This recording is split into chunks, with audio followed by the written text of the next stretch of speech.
Ndugu mtazamaji wetu, kama ni mara yako ya kwanza unajiunga nasi Mswati Media, basi usisahau kubonyeza alama ya subscribe plus bell ili uendelee kuwa wa kwanza kupata taarifa zetu za kimichezo. Basi tunakuangazia taarifa mbalimbali kutoka klabu ya Young Africans ambao wametoa nyota wao mbalimbali kwa mkopo kuelekea vilabu mbalimbali ambavyo vya ligi kuu ya nchini Tanzania na hata nje ya mipaka ya Tanzania. Basi leo tunakuangazia hatma ya nyota kiungo raia wa Ivory Coast Mohamed Doumbia ambaye hajapata nafasi ya kucheza katika kikosi cha kocha Pedro Goncalves ambaye ndiye kocha mkuu wa timu ya Young Africans.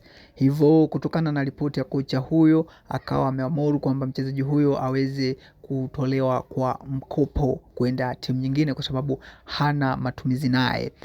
Basi uongozi wa Young Africans ulianza kuzungumza na management yake Mohamed Doumbia ili kuona ni wapi mchezaji huyo anaweza akampeleka ili akapate muda mwingi wa kucheza mara baada ya kukosekana kwa nafasi katika kikosi hicho cha Young Africans.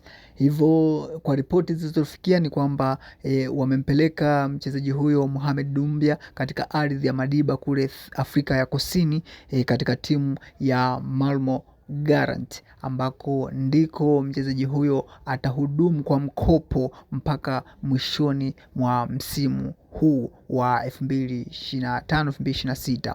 Hivyo ndugu mtazamaji wetu unatufuatilia, basi taarifa mpaka sasa ambazo zipo ni kwamba Mohamed Doumbia mpaka sasa ni mchezaji wa Malmo Gallants ya Afrika ya Kusini, na Malmo Gallants wameweza kumtambulisha Mohamed Doumbia rasmi ya kwamba wamekwisha msajili mchezaji huyo katika kutokea Young Africans. Basi ndugu mtazamaji wetu, endelea kubaki nasi kwa kubonyeza alama ya subscribe.